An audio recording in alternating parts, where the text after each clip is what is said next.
My father is a retired CEO of a pipeline company, and this. And I'm Larry Bush. I haven't lived here quite that long. I've lived in the town of Berkshire almost 4 years now, up on Fort Hill. First this morning, before we begin the program, there are a few housekeeping details that we need to mention. First of all, the exits, as you see, are here in the front, and there are exits. There's an exit door in the back that's clearly marked. If you know the building really well, you know there are actually some doors on the lower level too. So if for any reason you need to exit, those are the ways to get out. There is one bathroom in the facility. It's through the back door and down the stairs immediately to the right that you'll see, and then take the first left and you'll see the bathroom at the back of that. I also want to thank the Berkshire Community Association for letting us have the use of the hall tonight. We're really grateful about that. And want to thank James K. Boodley for filming this for us. Some of you may know J.K. He used to haunt New York Valley, I'm told. The Berkshire Alliance for Sustainable Energy started with a few neighbors concerned about the possible impact of gas drilling on our community. Because independent studies, that is, not paid for by the oil and gas industry, consistently show that natural gas is neither clean nor sustainable, that the benefits are not as reliable as advertised, and they come with significant risks that have been minimized. The first thing that the Berkshire Alliance for Sustainable Energy did, the first thing we did, was to try to get some sense of what our neighbors here in the town of Berkshire felt about hydrofracking. And so we did a phone survey back in the spring. I think we reached 70-something people ultimately, which was enough to give us a sense of the community. What it showed is that the majority of people in Berkshire felt that they didn't have enough reliable information to make a decision about hydrofracking. The two groups that together formed the vast majority of people in our survey were the people who were conflicted about it and the people who said they needed more information. The folks who said, I'm definitely for it, and the folks who said, I'm definitely against it, were relatively small proportions in that admittedly small survey. So we did that, and when we realized that there seemed to be a great demand for more information in the community, our initial goal was to try to help provide some of that information and to stimulate a respectful discussion in our community so that a decision about natural gas drilling can involve the whole community. We put together brochures that we researched carefully so that everything in them can be fact-checked in government and scientific documents and websites. Those brochures, along with other materials, are in the table on the far back, in the red tablecloth.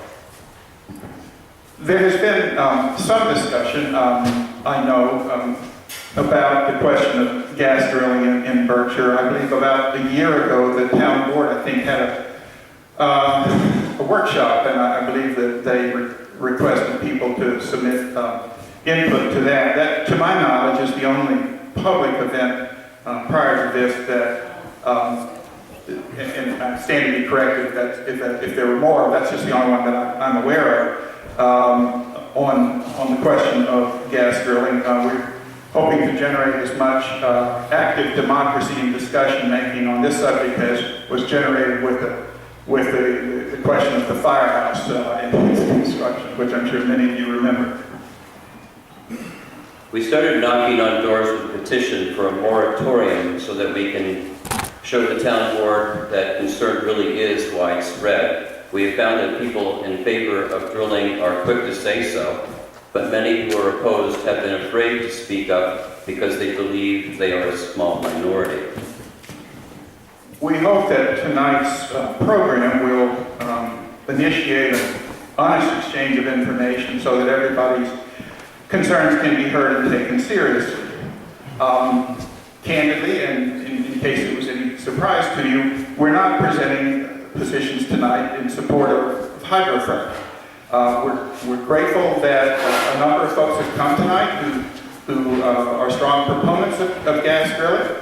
We encourage you, in all sincerity and earnestness, that you might consider doing a program like this here or elsewhere. We'd be delighted to attend the program. But tonight's program is organized and will be presented by people who have concerns about hydrofracking, and that's what the speakers will be addressing. Our theme for our presentation tonight is water, because water quality is the concern most often expressed as we talk with people, even some people in favor of gas drilling.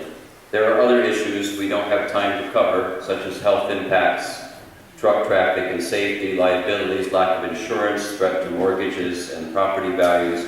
At the end of this program, we'll be asking what you would like to hear more about. Nobody gains financially by opposing drilling, at least to my knowledge. Certainly none of us or the people we asked to come here today. Our group and our speakers are here because we're concerned about things other than money, our quality of life, our community. And these concerns lead us on to our second and overarching goal, hence the name of our organization, the Berkshire Alliance for Sustainable Energy. We've initiated a process of scouting out resources for what we hope can be a community-wide plan that will allow residents of Berkshire and surrounding communities who are interested in solar energy to benefit from the latest technology, subsidies, and group rates that are currently available.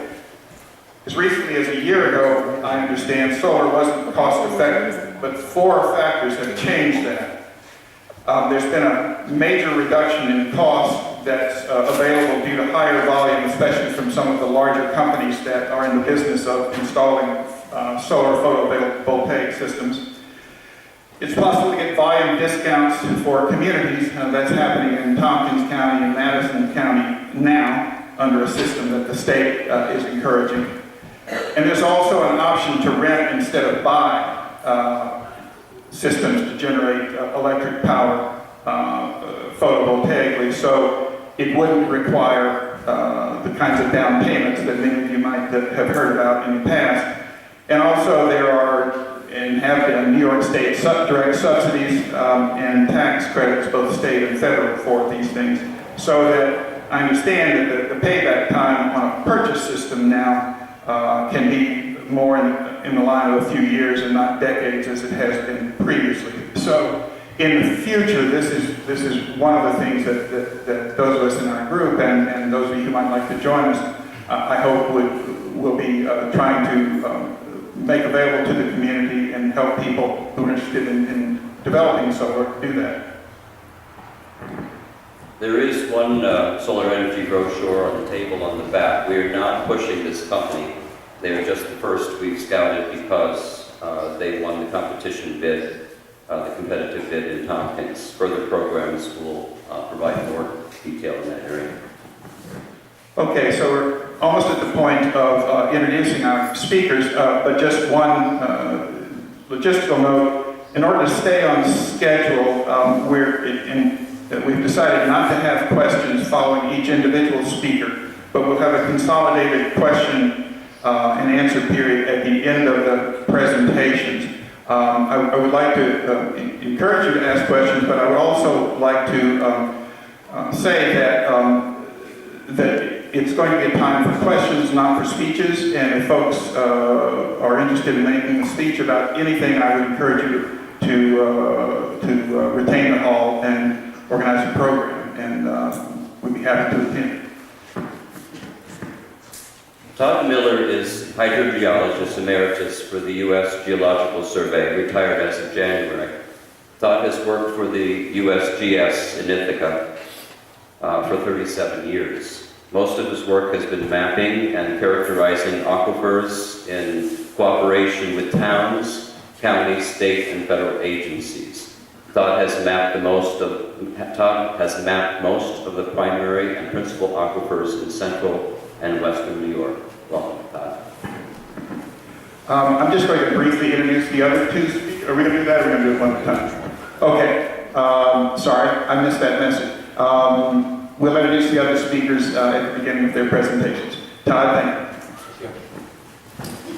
Well, I learned about the agenda listening to you fellows.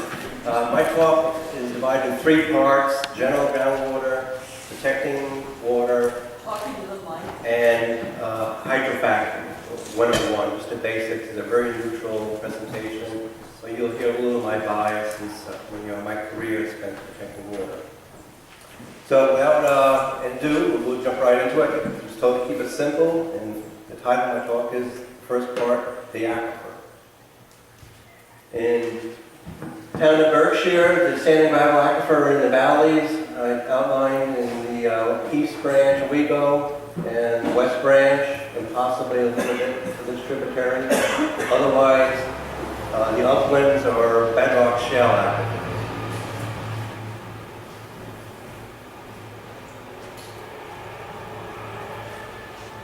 Some good basic definitions before we get going. An unconfined aquifer does not have an impermeable layer on top of it. It's all permeable sand and gravel to land surface.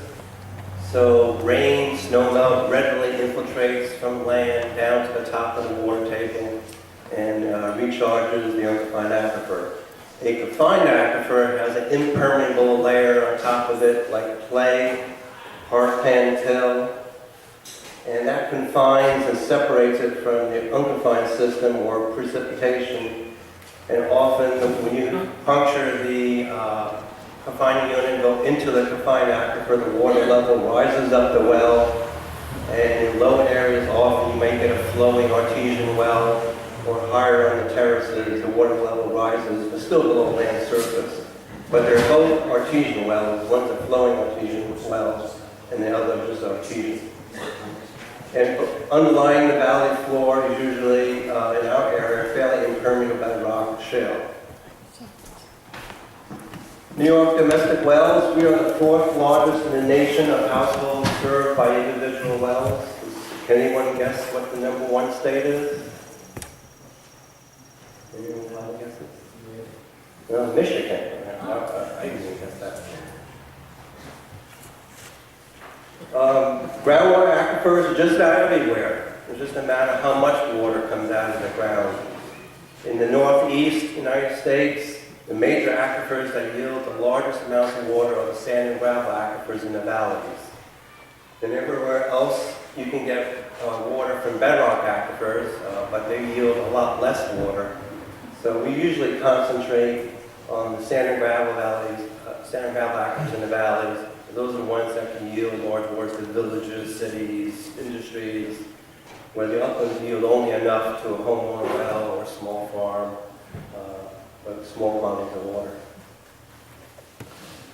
These are the major sand and gravel aquifers in New York State, and you can see the dendritic patterns. They follow the valley systems mostly.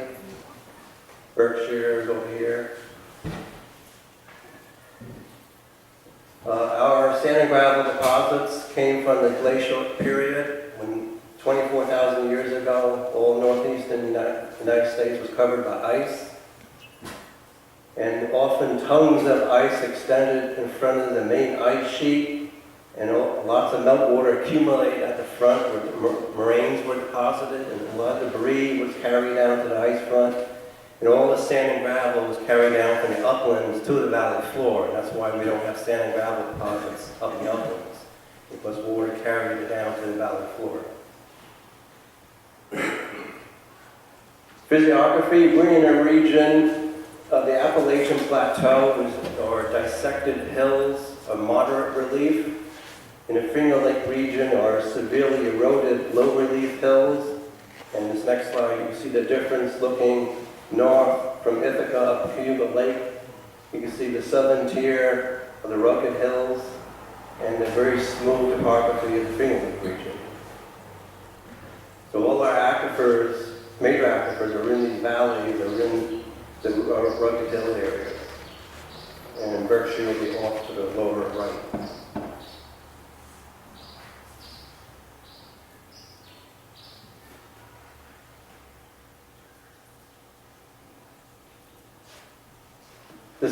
The bedrock type aquifers, the green are all the shales and siltstones, so we're in an area of pretty fine grained rock. The orange area are sandstones. they yield a little more water. So we're in a fairly low-yielding bedrock type aquifer area. And the reason why bedrock yields so little water is that there's no pore space in bedrock. It's all cemented up. So the only water-bearing zones in bedrock are the fractures, the cracks in the rock. And they're very unpredictable where they are. That's why a driller can go in one spot, get half a gallon a minute, move over 50 feet, and you've got 15 gallons a minute. You just never know where or what the well bore will penetrate. This shows a lot of vertical fractures, those blue lines, but actually it's a misrepresentation. The major water-bearing fractures are usually horizontal joints, where you can see this ice layer coming out of a horizontal joint in an outcrop in a road. But the vertical ones interconnect the major horizontal ones. So the vertical ones do have a major part to play in transmitting water from one major horizontal zone to another. And in the general scheme of things, we never really know in bedrock how the system really works and water flows in what direction specifically. But the general broad stroke pattern of groundwater flow is that water flows from hilltop areas in the bedrock where the water is freshest. Usually in the hilltop, you get great water, fresh water. And then as groundwater travels through the rock, it discharges to the bottom of valleys. And on its way, it's picking up dissolved minerals. And the worst water quality is usually in the bedrock below the valley floor. Usually you get brackish water, sulfur water. So that's the worst water quality. And sand and gravel is usually pretty fresh. Sand and gravel is different occasions of iron and manganese that could be high. Groundwater and surface water. We like to now think of it as one resource, not separate. In the past, we used to treat them separately. You do a study on groundwater, you do a study on surface water. We know now better that the two systems are interconnected and we should treat them as one. The streams interact with groundwater in these two ways. Streams can gain water from the inflow through the stream bed, or the draining stream. The main stem stream in valleys are gaining rivers, where groundwater is discharging and feeding them. Or the small tributaries that lose water, groundwater to the flow system and recharge the aquifer, losing streams on alluvial fans. So the tributaries, when they come off the valleys, they deposit a fan deposit. All those usually lose water, and a lot of them go dry in the summertime or even late spring. So these are important recharge sources to the valley flow aquifer. And this is just to show you in a system where it is a losing stream, the water in the stream higher than the adjacent groundwater. So water flows from higher head to lower head, and conversely, the main trunk river, the water level is the lowest in the valley, so groundwater flows from the valley to the stream. Because groundwater is hydraulically connected, again, it should be considered one resource. And in the importance of groundwater to stream is that the stream flow that goes by, like for instance, a stream gauge, 55 to 70% of that water in the stream comes from groundwater, like that. And the rest comes from rainfall or storm events, or runoff events. So most water in streams is actually groundwater.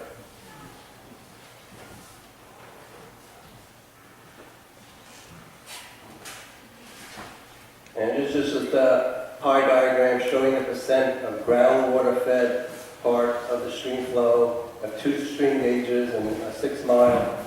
At Brooktondale, it was roughly 64% groundwater going by the gauge, and at Bethel Grove, 56%.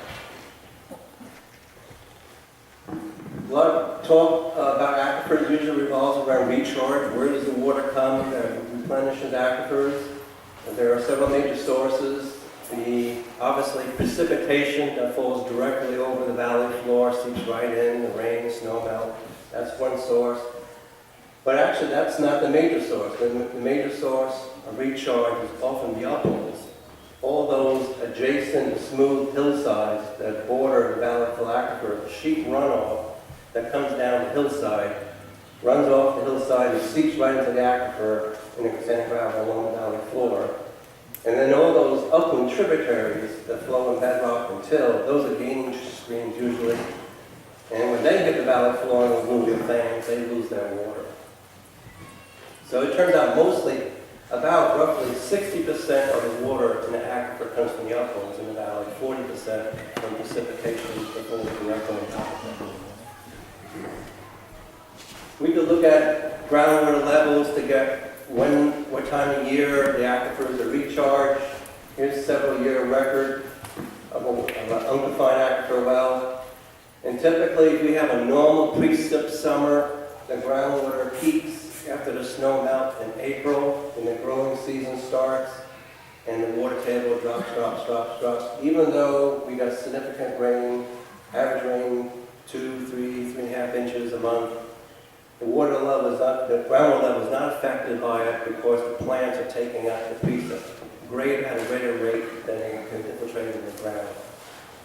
It isn't until you get extraordinary large amounts of above normal precip that you can get summer rainfall reaching the water table.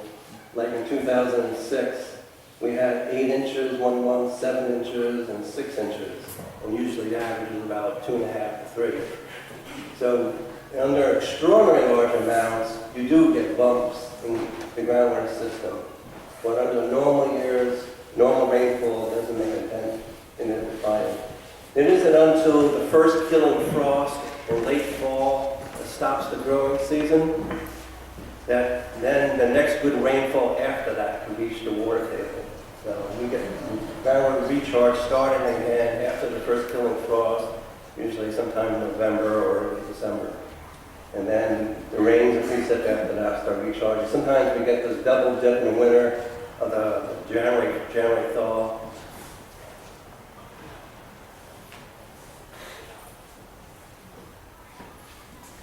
This is what a typical unconfined aquifer looks like. This is what is in Cayuga Creek. It's all sand and gravel, all the way down to rock in Cayuga Creek. This is probably what it looks at out here. I haven't done a detailed study in the Weaver Creek basin systems. I did do studies in Cataton and over the county border in Caroline and other places. But Cataton looks similar to me to Weaver Creek, and this is what I would envision. This is what look at the door here. That there's several couple tens of feet of alluvial coarse sand and gravel that recent streams deposited. Possibly some discontinuous, maybe small lake deposits when the glaciers were melting. There's small little ponds who form these valleys that filled in with silts and sands. And probably the rest of it is probably sand and gravel, and there might be a smattering of till in the valley. That the total thickness probably out here is somewhere 75, 110 feet thick.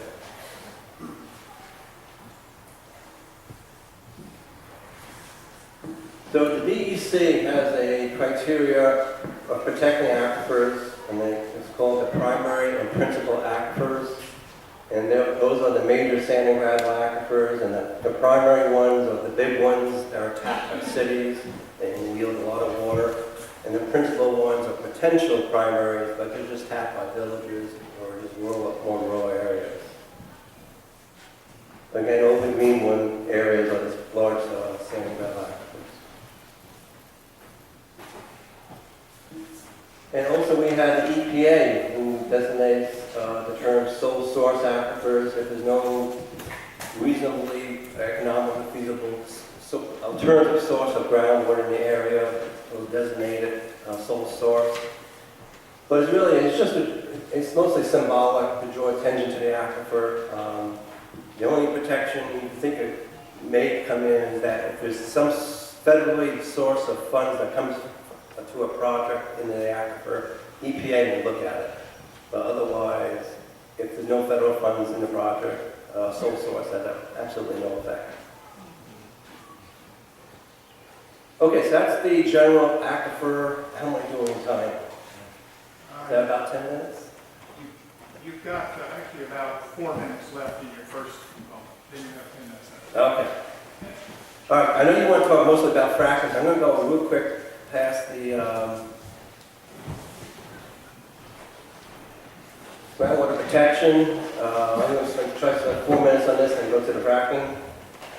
But first, before you think about the other pictures, like contamination from fracking, you got to know what your natural background water quality is. So you need to take a sample, and you need to know that you installed your well properly, so you're not getting contamination locally from your septic tank, runoff going down, land surface down the side of your casing.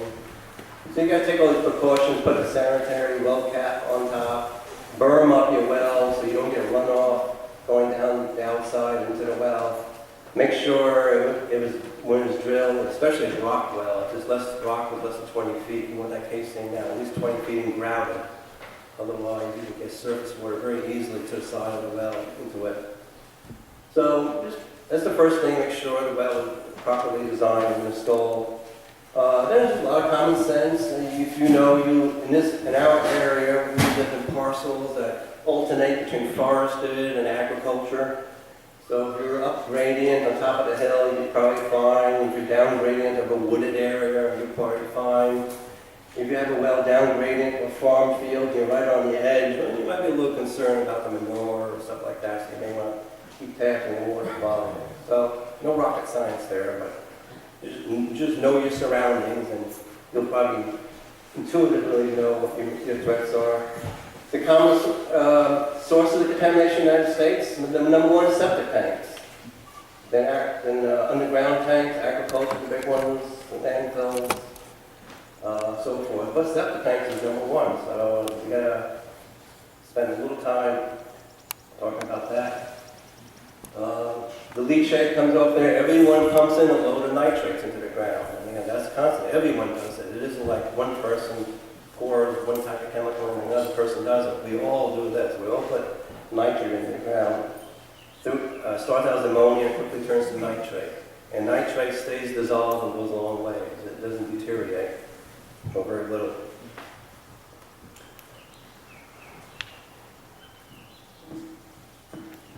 So the maximum drinking water level for nitrate is 10 parts per million. If it exceeds that, there's some sort of threat of the blue baby syndrome. The greatest source of nitrates is animal human waste.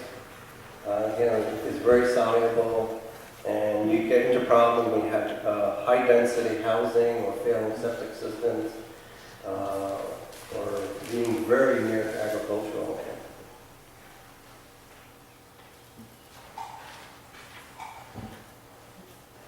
Remember, the health department setbacks from the well to the septic is only to protect you against bacteria, nothing else.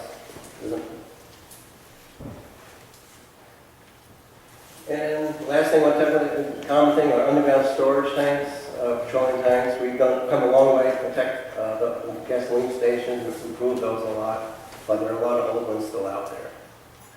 Okay, so I am now going to jump right to the fracking. Kind of one I'm most interested in. So again, this is a fairly neutral talk, a little biased in protecting the water. So a little history, fracking of vertical wells began back in 1948 and was extensively used in the 1970s in western New York. And then in early 2000s, there were advances in technology that made it widely acceptable to be used commercially in many places like the Marcellus by the steering of the drill bit mostly.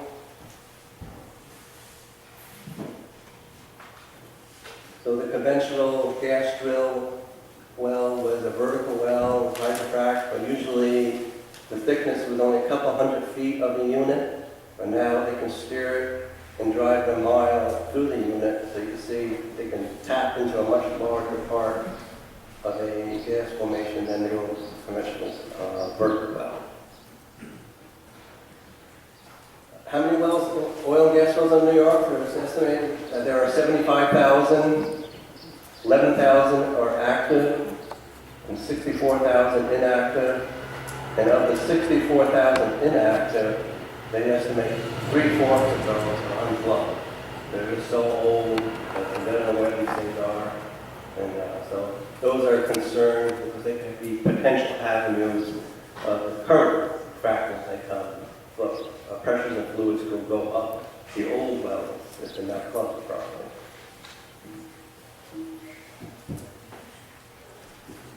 What is shale? Shale is just a fine-grained sedimentary rock consisting of mud, silt, clay, and varying amounts of organic matter. And it's that organic matter that when it's cooked under high pressure and deep depths, it turns into methane. Shale gas, because it's mostly methane, sometimes it has some ethane and other organic VOCs, but mostly methane that's trapped in the low permeable shale, and you need that additional stimulus fracking to increase the permeability and release it. And these are the main shale basins in the United States, the Utica and Marcellus, covering Pennsylvania and New York. This is what the Marcellus shale looks like. It's a very black crystal shale overlying the steel gray Onondaga limestone. The Onondaga limestone you see just before you drop down into Syracuse is a steel gray rock on your right. That's the limestone Onondaga you're seeing. And Marcellus will be on top of that. The Marcellus, looking at a geologic cross-section from north to south, starting at Lake Ontario, going to Pennsylvania. The Marcellus is this blue unit. It crops out at Syracuse, and then it dips down, gets deeper and deeper as we go south towards Pennsylvania. And by the time you're here in Berkshire, it's about 2,800 feet deep. And the other unit that's potentially a future source of shale gas is Utica Shale down surface 1,000 feet, maybe 7,000 or 8,000 by the time from the Berkshire.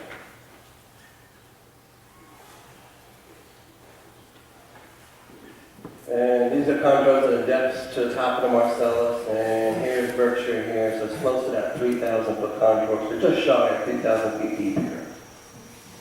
And the thickness, it's about 175, 200 feet thick in this area. So how's drilling done? Well, stage one, they bring in a small rig and do the topset casing, the shallow wells to below the freshwater zone. Then they bring in the big rig to do the directional drilling, to go horizontally.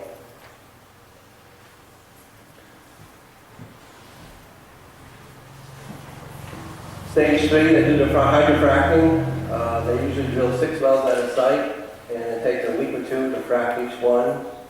So there involves pumps, supplies, frac tanks, and there's fresh and flowback waters.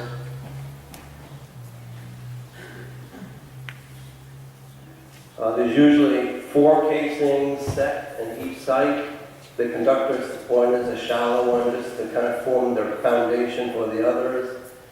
The surface casing goes to below the freshwater zone, and then they grout it and re-drill. Then the intermediate casing, and this has been variable. Pennsylvania, they don't go all the way down to the production zone. They stop and leave us exposed to the rock. New York's trying to get it our specs, so they drill that intermediate casing all the way down to the top of the Marcellus. And then the last casing is the directional one that goes out horizontally. And each site and each pad, looking downwards, I view the 6 wells are drilled in this type of formation. And that's because they drill perpendicular to the fracture system of the rock. So fractures will usually be north-south, so they intercept them more often. Fracture is where east-west, the wells won't intercept the fractures, so they'll be less productive. And ideally, if they could build out, total build out with fracking, they would have land surface array where they would drill their 6 wells next to each other and kind of fill in their Marcellus like so.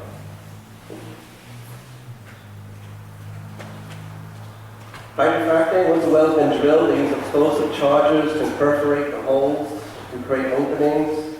Then pumps are used to inject the fracking fluids, consisting of water, sand, and chemicals under high pressure. And those pressures frack the rock, we create openings, make new ones. And these fractures usually extend several hundred feet, but can go as far as 1,800 feet from the well.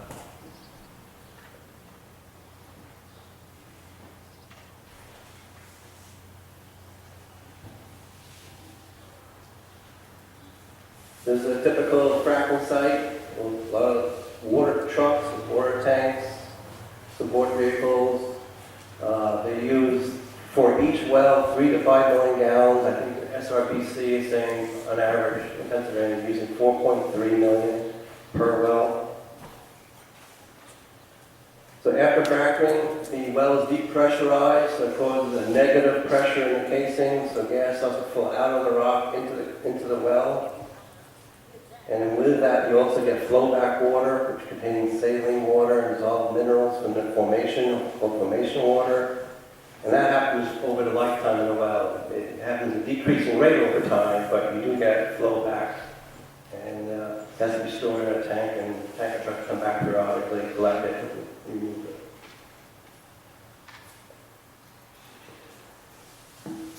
This is a horizontal Marcellus well in Pennsylvania, 7,000, 8,000 feet deep, and these light blue spikes are the extent of the fractures. So this is one horizontal line is 1,000 feet. So most of the fractures go several hundred feet, but once in a while, this one 1,800 feet, 1,500 feet. So that's why you don't want a well tap the Marcellus below 2,000 feet. So if you shift this whole thing up to 2,000, you start seeing these fractures will start extending to the fresh water zone of the aquifers, and you don't want to make that connection of fractures from the drilling to the aquifer system. So hopefully they will not drill where Marcellus is less than 2,000 feet. So the fracking fluid is 90.6% water, almost 9% sand, and 0.5% of remaining chemicals. But it's hard to conceive how much of that is chemical. So here's one metaphor. For a 3 million gallon frac job, 0.5% is equivalent to 15,000 gallons of these chemicals. And actually, that would be a little more for an average well, which is 4.3. What I would like to see is converted to units that we're used to seeing for maximum contaminant levels, parts per million. So, really, having in units a percent doesn't mean much to me. The pluses for ProGas is that it's championed by some as that transition fuel towards a low carbon economy, help us displace the higher emitting fuels such as coal. Shale gas could increase global natural gas resources by 40%. Shale gas has diversified our economy so we have less dependence on imports and, of course, jobs. The concerns is the climate. We're adding more carbon dioxide, increasing the greenhouse effect.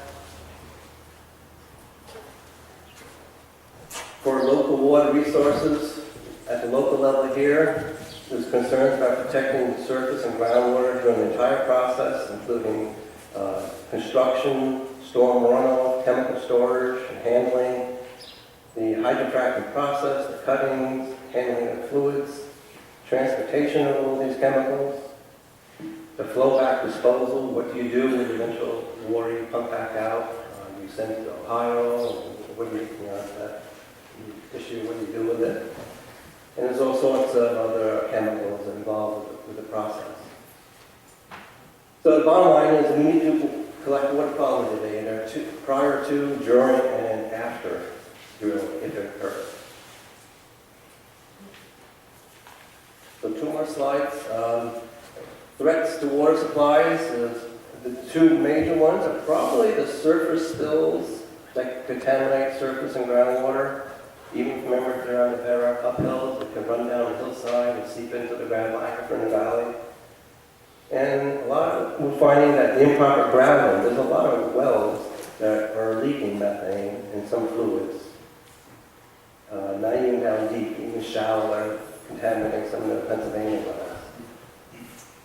You probably read the Sunday Times this last Sunday Times that state environmental regulators came up with some papers they got from DEP from Pennsylvania, where at least 161 Pennsylvania homes, farms, churches, and businesses between 2008 were damaged, and they were damaged enough that they required the company to replace the spoiled source. So, last slide is be proactive, do what you're doing here, get involved, be informed, and decide for yourselves whether the risks are worth, the benefits are worth the risks. And don't sit back and assume the experts know more than you. They don't, and then especially locally here, people in Albany don't know your conditions. That's it, thank you.